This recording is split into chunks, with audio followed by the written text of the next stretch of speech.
هلا بنات، شلونكم؟ شو اخباركم؟ طمنوني عليكم. طبعا اليوم انا الفيديو مالتي راح اسوي نستله بالكاكاو، فقلت خل اشارك البنات في الفيديو حتى يشوفوا شلون اسويها. هسه انا خليه نص قالب زبد حتى يموع شويه، وراح اخلي المكونات الجافه. المكونات الجافه شنو؟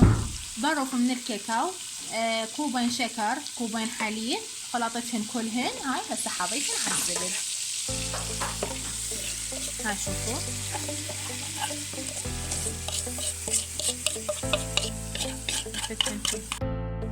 هسه بنات تظلون تحركون حتى يتلابس الزبد ويا المكونات الجافة، حتى شلون يعني يذوب الشكر على نار هادئة، وتظلون شوفوا تحركون. هسه بنات هاي 3 بيضات تضربوهن وراح نخليهن على الخليط كله، وتحركون حتى كل المواد شلون يعني تذوب على نار هادئة.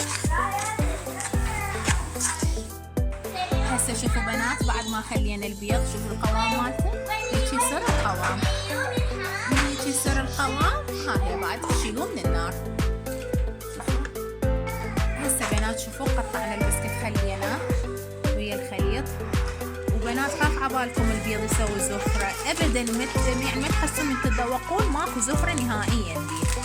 شوفوا هسه كلها مكونات الجافة. هسه بنات شوفوا سويت انا الرول، هذا واحد بدون جوز وواحد بالجوز، لان العائلة يعني تحب الجوز، واكو بعض يعني من العائلة ما يحبون بالجوز، فسويت اثنين، واحد بالجوز وواحد بدون جوز. نخليه بالثلاجة ساعتين ان شاء الله، ونقطعه وتاكلوه. الف عافية.